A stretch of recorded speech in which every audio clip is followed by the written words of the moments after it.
Bien sûr, c'est un mouvement très impressionnant et qui demande de la force, de la souplesse et une technique précise.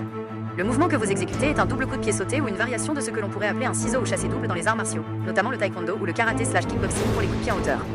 Voici les éléments qui rendent l'exécution difficile sans élan et en hauteur d'un coup. 1. L'absence d'élan. Force et explosivité. Explosivité du saut. Pour atteindre une grande hauteur sans prendre de vitesse horizontalement, l'élan, il faut une détente verticale immense. Cela sollicite énormément les fessiers, les ischio-jambiers et surtout les mollets pour la phase de propulsion initiale. Force du corps centre. Le corps doit rester gainé et droit pendant la phase d'élévation pour diriger toute l'énergie vers le haut. C'est le corps, abdominaux et bas du dos qui stabilisent le torse. Rapidité des coups de pied. Une fois en l'air, vous avez très peu de temps avant de retomber. Les muscles fléchisseurs de la hanche, psoas, et les quadriceps doivent s'activer extrêmement rapidement pour fouetter les deux coups de pied avant que la descente ne commence. 2. La technique du double coup de pied. Timing et coordination. C'est le plus difficile. Le premier pied doit être retiré et le second pied lancé en l'air, en une fraction de seconde. Il faut une synchronisation parfaite pour que les deux frappes, visiblement des coups de pied chassés ou push-kick devant vous, atteignent leur cible sans perturber votre équilibre en vol. Hauteur et souplesse.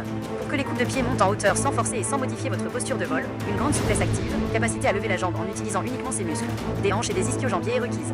Équilibre en l'air. Les deux coups de pied successifs créent un déséquilibre. Le corps doit compenser instantanément. 3.